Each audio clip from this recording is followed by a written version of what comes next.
Look, you YINZERS, Kenny Pickett ain't no good. And I also heard your screams of, that Najee Harris ain't no good either. Are you out of your minds with Najee? He had 1,000 yards his first year, 1,200 yards, another 1,000. He played with a plate in his foot last year and still managed 600 yards.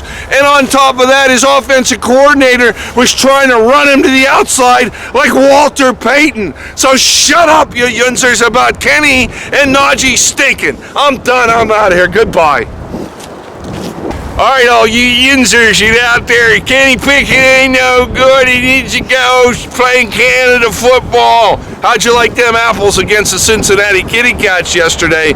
Now, it was no Joe Montana performance, but it was a better performance. I like Kenny Pickett's short ball. Mike, I think some of these balls he's missing downfield where there's no receiver. I think he's throwing to a spot. I think they have him still throwing to a spot as opposed to the open receiver, and that's what's going wrong, that the receivers are getting thrown off their patterns and not being there. Am I wrong or right about that? Because they're too often that they're just boom, and there's nobody around. Well, you gotta, that's part of the issues. You need to throw to a spot in the NFL. The game's too fast. You're not supposed to look at your receivers. So as a quarterback, when you're dropping back in the NFL, you're not supposed to be looking at, you're supposed to be looking at the defense. Okay. All right. I'm going to, is it man? Is it zone? Because man to man's one thing. All right. Well, yeah, you will find your receiver late. You got to put it over, get it out front and put it on them.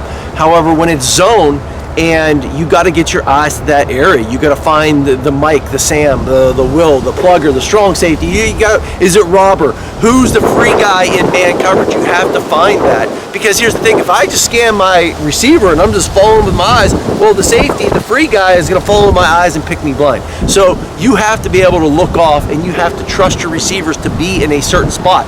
And then as you are starting that throw, your eyes are coming back and finding the receiver, and then you're releasing it, and that's how it goes, and you're throwing to that spot. So there is a little bit, if he's throwing the spots, I think it's great, because the receivers, that's their job to get there, and he's expecting to be there. And again, that comes down to the offense, the coordinating of the offense, the details of the offense. How are they practicing it? Are they allowing guys to freelance and break routes off? That's the key. And I don't think they're there yet. I don't think they're there yet. Well, I think they may have been, because that's what you see, and a good disciplined team will be like, no, a receiver will do it, and be like, no, you can't do it. It's just, it is what it is. You can't go out and just break your route off and do what you want to do. You have to, this is a timing offense. The ball's going to come out quick. We don't have the greatest O-line.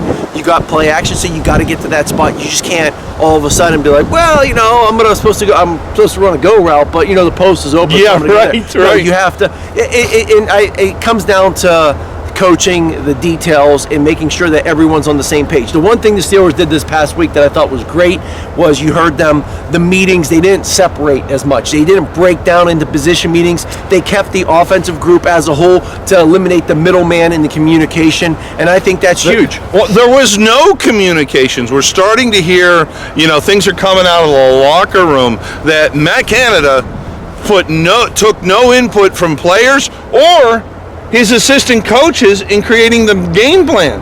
He just put it together and said, this is what we're doing.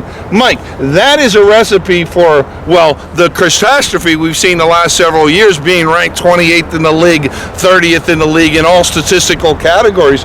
Have you ever seen any offensive coordinator that doesn't have any input, just says, this is what we're doing?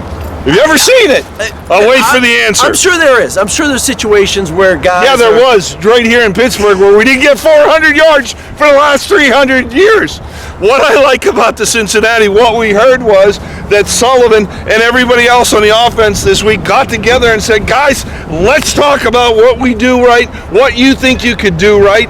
And it came together. You saw Coach Sullivan on the sidelines communicating with Kenny Pickett. Well, I think that's what successful teams do. And I do think coaches that communicate with the players, I think the biggest communication is typically not so much with the quarterback. Obviously, yes, it is with the quarterback. Hey, what are you seeing? Is the game moving too fast for you? I think for for the Bengals, their quarterback, the young guy that was in there, it was moving a little too fast for him because there was a couple times he stared some things down, and the safeties were jumping some route recognition, and it told me that it was moving a little too fast. He wasn't picking up that free robber coming down that the Stil'rs had dropped the interception. It should have been a pick six. Yeah. However, so you got to communicate with your quarterback, make sure that the game's not moving too fast, that he understands what's going on. But I think the biggest communication is typically with the offensive line. What do you think we can do? Are we able to get some push up front? Are we successful? Is the middle there? Are they shifting? Do we got to get the edge a little better? I think that's where it is. The blitzing in the offensive line. Oh, do you guys see the blitz coming? Do you see the safety rotation? Let's slide the protection this way. That's where the communication is the most successful. People don't realize that because football, it's a fantasy football. They want to see the points. They want to see this. But really, where the successful teams are, the game is won up front, and you have to have that so you can be successful in the back end. And again, you look at the teams that are in the lead right now. You look at the Eagles. I mean, the tush push. Everyone's all complaining about. Listen, everyone does it, but not everyone's able to do it. It's the same success rate the Eagles are. There is a little bit of an art to it. You have to get low. You have to keep your feet moving. Yeah. Okay, the Eagles O-line. You look at the way they ran the football late in the game against the Bills. They made an adjustment. Well, that's a Super Bowl offensive line. They couldn't run it up the middle against the Bills. They had to go off tackle. They made some adjustments. Communication. The Niners, look at their O-line. Oh, would love to have that line. It's the communication with the offensive line. Yep. How are they seeing things? What adjustments do they think? Hey, can we get some push? Can we run this play? Or no, it's just the guy's kicking your butt. Talk to me. Yeah, I need help. I got TJ Watt on me. I need help. I thought I could take care of him. Because here's the thing. You're going to get some honest feedback there. Okay? Oh, yeah. You go to a receiver and you say, hey, I'm open. I'm open. Just put it up. Play. Just put it up. Throw me the damn ball. And that's what you're going to get. So you got to get the feedback from the big guys up front, and then the quarterback can let you know what he's seeing down the field as far as the receivers. Now, look, I want you to think about Kenny, what he's faced. For you guys who are sitting in a bar going, he ain't no good, he stinks. He's had a horrible offensive line, especially last year. They're getting better. We are learning. Communication was not anywhere to be found in that locker room between Matt Canada and his offensive players and his offensive coaches. Communication is key. You have a young quarterback who, he's not going to be a superstar. We can see that at this point. Thrown to the Wolves, bad offensive line, no communication. Point is, he took a step forward in Cincinnati. What do you like about Kenny Pickett's game that you see? I actually... I think he's got a great short ball. I think he throws that thing on a rope, man. I think he's a young quarterback. He is serviceable. He is a serviceable NFL quarterback. He's a game manager. He is a guy, he is a guy that is going to be very similar to a Kirk Cousins, a Brock Purdy. He can get the job done for your team. Was he a first-round draft pick? No. I mean, if he's not playing for the PITT Panthers and in the same building, he's not going that high. You got to remember, that was a really weak draft class. Unless you're going outside of the franchise for a quarterback. So you didn't need to reach. You already had Trubisky that you picked up in free agency. You could have, stuck a year out with growing pains and waited the following year. However, look, now you can't go back, okay? Here's the thing. Is he a serviceable quarterback? Yes, he is a serviceable quarterback in the NFL where you can be successful as long as he makes good decisions and doesn't turn the ball over because you guys got a great defense. You can win the big one with Kenny Pickett. And you got two stud running backs to work with. He's not going to be Patrick Mahomes. No. He's not going to be Josh Allen. No. He's not going to be Jalen Hurts. This is not who he is. However, did you overpay a little bit as a first round? Yeah. But so what does that mean? You can keep him. You can develop him.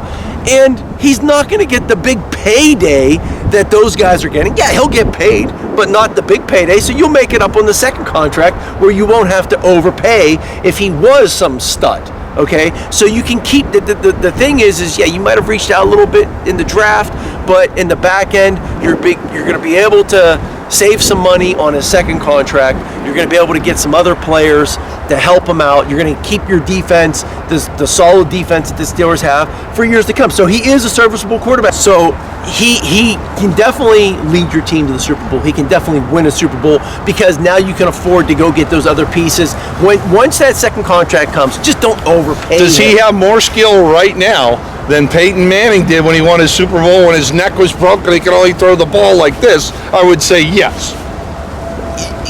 That's a hell of an analogy, but Peyton Manning also had years and years of intelligence and yeah, but he was throwing the ball like this. Yeah, so his neck was broken. He's more athletic. Yes, he's more athletic. Has a stronger arm. He's got some good accuracy. It's just, can he develop mentally now? Because he's got the arm. He's got a strong enough arm. As long as he gets the ball out on time, he's good to go. You look at Kirk Cousins. He's a journeyman. Here's the problem. But you can be successful. Matt Canada obviously had that kid under his thumb. I forget whatever the game was earlier in the season. Kenny calls the option down on the 12-yard line, calls an option, which he wasn't allowed to do. Steelers score a touchdown. The whole stadium goes nuts. Matt Canada sits there like a dried-up onion because he was upset that the kid changed the play and got a touchdown. I think you let the kid play, you let him develop into what he's going to become. The offensive line's getting better. So all I'm saying, goes back to what we talked about earlier, where it's a college football coach. You're not going to give your kids the freedom. You want to make the call. He's gone. He's on a bus to Nova Scotia, so Matt Canada. They are going to allow him to have that They freedom. Totally are. He's good. Yes, he's going to have some growing pains. It's not going to be perfect.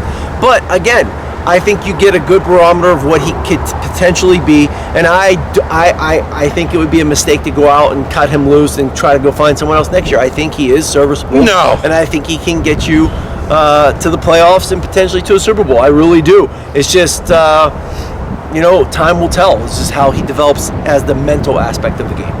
Look, you YINZERS, Kenny Pickett ain't no good. And I also heard your screams of, that Najee Harris ain't no good either. Are you out of your minds with Najee?